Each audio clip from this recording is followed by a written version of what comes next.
High বন্ধুরা, শুভ রবিবার। এখন বিরিয়ানি বানানোর জন্য মাংসটা রান্না করে নিচ্ছি। মাংসটা আদা রসুন পেঁয়াজ আর একটু ধনে গুঁড়ো জিরে গুঁড়ো দিয়ে কষে নিচ্ছি। আলুগুলো আগে থেকে ভেজে রেখেছিলাম, সেগুলো দিয়ে দিলাম এর মধ্যে। আর একটু বিরিয়ানির মশলা 1 চামচ আর 2 চামচ কেওড়া জল 2 চামচ গোলাপ জল এর মধ্যে দিয়ে দিলাম। দিয়ে আরও ভালো করে একটু নাড়াচাড়া করে নিচ্ছি।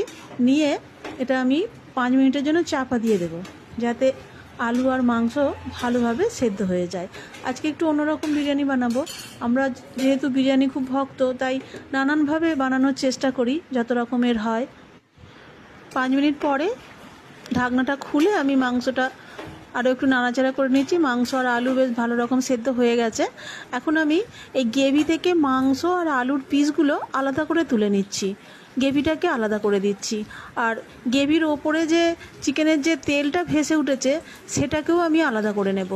শুধু গ্রেভিটা থাকবে আলাদা, সব কিছু আলাদা আলাদা। এই যে তেলটাকেও আলাদা করে নিয়েছি, এটা শেষে কাজে লাগবে, এটা আমি সাইড করে এখন রেখে দিচ্ছি।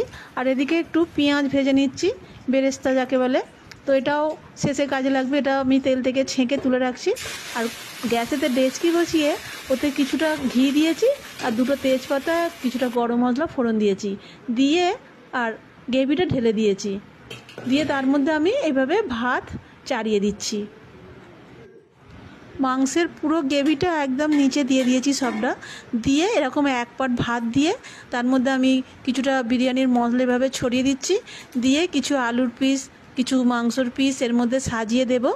দিয়ে তার মধ্যে একটু পেঁয়াজ ভাজা দেব আর সামান্য নুন ছড়িয়ে দেব। এরকম পাট পাট করে আমি 2-3টে করে পাট করে নেব। তবে নুনটা বুঝে দিতে হবে, কারণ ভাতটা হবার সময় নুন দেয়া আছে, আবার চিকেনেও নুন দেয়া আছে। তো মনে হলে নুনটা দেয়া যায়, আর যদি মনে হয় না ঠিক আছে তো নুন দেওয়ার দরকার নেই। তো এরকম আমি 2-3টে পাট করে নিয়েছি। মাংস আর আলু দিয়ে সাজিয়ে এর ওপরে আবারও ভাত দিয়ে দিচ্ছি। দিয়ে একদম শেষেও আমি ভাত দিয়েছি ওপরে, একদম ওপরেও আমি একটু অল্প বিরিয়ানির মশলা ছড়িয়ে দিলাম।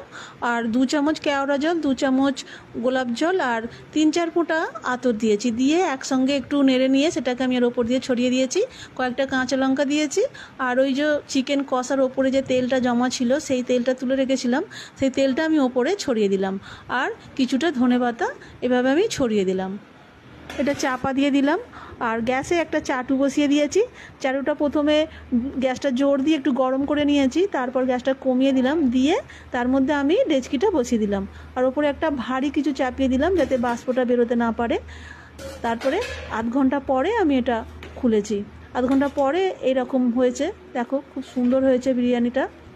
এটাকে কলকাতা বিরিয়ানি বলে। এর মধ্যে কয়েকটা ডিম সেদ্ধ করে দিয়ে দিলেই সব ঠিকঠাক হয়ে যেত কলকাতা বিরিয়ানির মতো, কিন্তু আমি ইচ্ছা করেই ডিমটা দিইনি, কারণ আমাদের বিরিয়ানিতে ডিমটা খুব একটা ভালো লাগে না। এই স্যালাড আর মাংস আলু দিয়েই ভালো লাগে। আমি যখনই বিরিয়ানি করি বিরিয়ানির হাঁড়িটা ধরে নাড়িয়ে চাড়িয়ে সব মিক্সড করে নিই।